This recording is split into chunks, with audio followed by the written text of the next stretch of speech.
സംസ്ഥാനത്ത് 15 കൊല്ലത്തിലധികം പഴക്കമുള്ള വാഹനങ്ങളുടെ ഹരിത നികുതി പിരിവ് ഇരട്ടിയായതായി വിവരാവകാശ രേഖ. നികുതി പ്രാബല്യത്തിലായി 4 കൊല്ലം പിന്നിടുമ്പോൾ 70 കോടിയിലധികം രൂപയാണ് സർക്കാരിന് കിട്ടിയത്. വരുമാന വർധനയ്ക്ക് പിന്നാലെ ബജറ്റിൽ നികുതി നിരക്ക് കൂട്ടിയെങ്കിലും വാഹനങ്ങൾ സ്ക്രാപ്പ് ചെയ്യുന്നതിനുള്ള നിയമം കൊണ്ടുവരാൻ ഗതാഗത വകുപ്പിന് കഴിഞ്ഞിട്ടില്ല. അന്തരീക്ഷ മലിനീകരണം കുറയ്ക്കുന്നതിനുള്ള നടപടികളുടെ ഭാഗമായാണ് കാലപ്പഴക്കം ചെന്ന വാഹനങ്ങൾക്ക് കേന്ദ്ര സർക്കാർ ഹരിത നികുതി ഏർപ്പെടുത്തിയത്. 2021 ഇത് പ്രാബല്യത്തിൽ വന്നത്. എന്നാൽ നികുതി നിരക്ക് തീരുമാനിക്കുന്നത് സംസ്ഥാനങ്ങളാണ്. 15 വർഷം കഴിഞ്ഞ വാണിജ്യ സ്വകാര്യ വാഹനങ്ങൾക്ക് പ്രത്യേകമാണ് നിരക്ക്. 500 മുതൽ 2000 വരെയാണ് കേരളത്തിലെ ഹരിത നികുതി.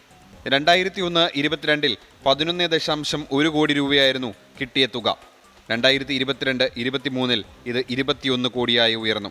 23-24 22 കോടിയും 24-25 നവംബർ 30 വരെ 16 കോടിയും പിരിഞ്ഞു കിട്ടി.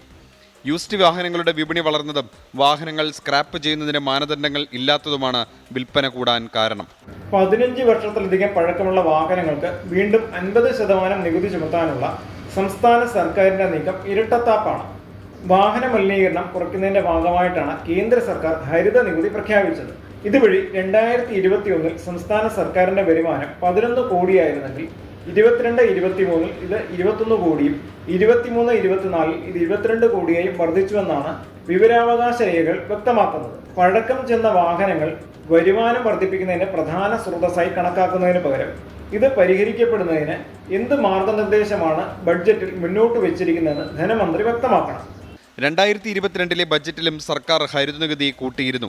അതിന് പിന്നാലെയാണ് ഈ ബജറ്റിലും ഹരിത നികുതി കൂട്ടാൻ തീരുമാനിച്ചത്.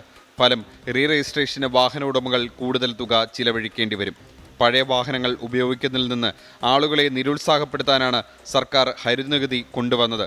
കാലപ്പഴക്കം ചെന്ന വാഹനങ്ങൾ വർദ്ധിച്ചുകൊണ്ടിരിക്കുമ്പോഴും വാഹനങ്ങൾ സ്ക്രാപ്പ് ചെയ്യുന്നതിനുള്ള നിയമങ്ങൾ കൊണ്ടുവരാൻ സംസ്ഥാന സർക്കാരിന് ഇതുവരെ സാധിച്ചിട്ടില്ല. 24 തിരുവനന്തപുരം.